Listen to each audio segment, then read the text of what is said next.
We're at the Zero Compromise Optics ZCO booth at 2019 SHOT Show, talking with Nick Gebhardt. It's been 12 months since we last talked, Nick, and you guys have really come a long way. We have come a long way, yeah. Spent a lot of time just making sure that the scopes were perfected as much as we wanted them to be. The resistance on the controls, a whole lot of environmental testing, and we're shipping stuff out now. So just to ensure that when folks are shelling out the dollars, they're going to get every piece of value that they expect. Yes, yeah. Like Jeff was saying, we've been abusing the snot out of these things already, making sure that not just one scope does what it's supposed to, but a lot of scopes do what they're supposed to do. And getting that average, making sure that everything's fully tested as much as we can. Awesome.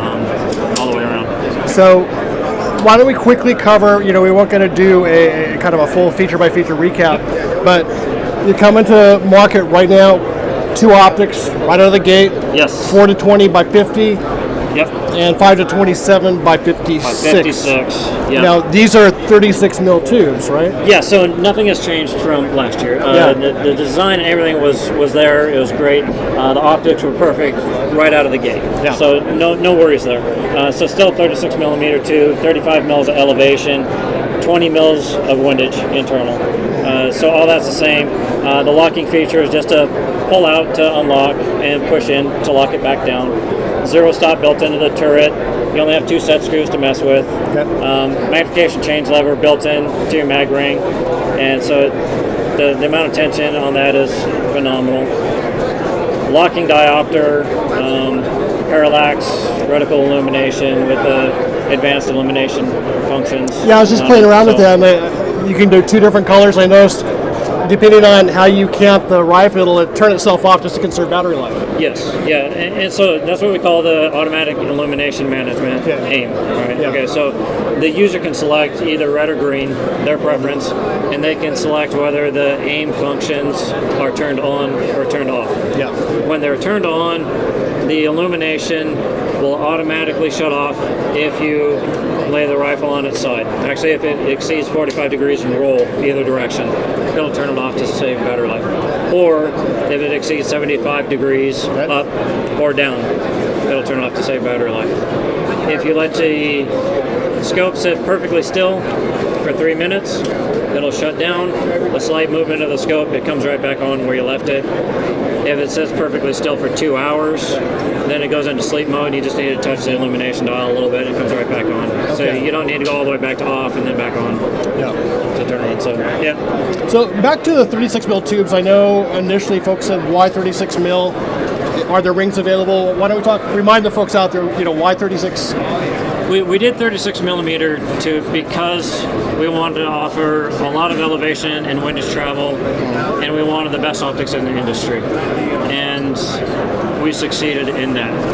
Fully believe all that. So we started shipping out the 527s 3-4 weeks ago, and early reports that we're getting back from everybody has just been phenomenal. No problems whatsoever. I had another gentleman at the booth just got done telling me that they compared ours with the next highest level that everybody thought, and our scopes are right there optically. We know our mechanics are great, and then it comes down to features, and the cost that we're asking for our scopes is right in line with the feature set and quality that you're building. That's out there. So we're trying to set a new benchmark in the industry, and I think we're doing a good job. Well, I had a chance to kind of handle the mechanicals here, for about 10 minutes before we started up on the camera. Very impressed. Everything's very smooth, tight. It feels super high quality. So I am very impressed. And I know these scopes have probably been handled by a lot of hands over the course of a couple of days. So they have. Let me get back to mounting solution. Okay. So everybody, what's the deal with rings and mounting solutions?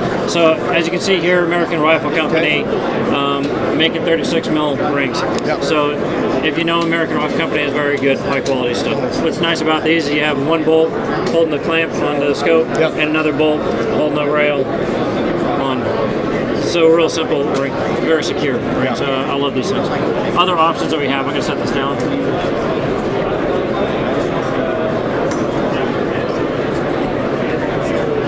So last year we also had the same mount. This is a spur mount. He's been making stuff 36 millimeter for quite a while. Very good, very high quality. Got a lot of options on here to add a red dot on top if you want that or something. So the spur is very well known. Absolutely. So they're making mounts. Masterpiece Arms, no surprise, very good reputation in the precision rifle community, high quality stuff all the way around. He started making 36 mil mounts several months ago. So I got one of his. He was actually very kind to send it to me. Been looking it over. What can I say? It is top quality stuff. Everything here. you would expect it to be. Yeah, from Masterpiece Arms. So very, enough. Right. High quality stuff.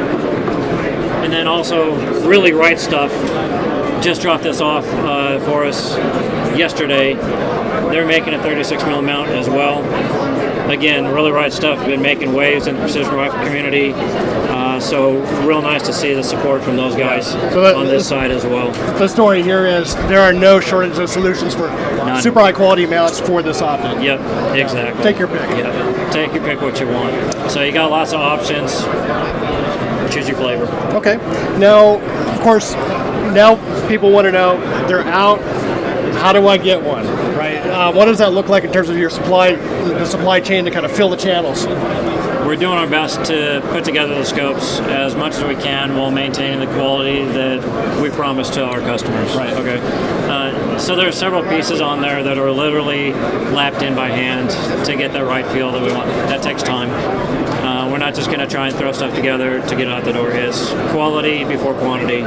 So Jeff has been working his tail off, trying to build as many scopes as he can. I'm not going to put a number and say we're going to meet this much supply for the demand. I can't do that. Right. But we'll get as many out as we can. Right now we got the two primary dealers that we're working with is Mile High Shooting out of Colorado and CS Tactical. We've worked with those guys for a long time. So we love their support, and so we're getting stuff. They're taking pre-orders, I believe? Yes, they are. So both our companies are really great to work with. But we're also trying to get other dealers on board that we've worked with in the past that want to work with us. They talked to us last year, so we're trying to get scopes out to them as well, such as Patriot Valley Arms in Pennsylvania. He got one of the very first scopes from the very first shipment, so he loves it. We're trying to get scopes out to him as a dealer. And there's other companies across the United States as well. Awesome. Doing what we can to help everybody and spread the love. Congratulations to Thanks. to you and the other folks of ZCO, and we really look forward to seeing these out there. All right, I'm looking forward to seeing them on the firing line and getting people's feedback. I want the feedback. I want to know what people think and hear their thoughts. So. All right. Thank you, Nick. All right, have a great year. All right, thanks.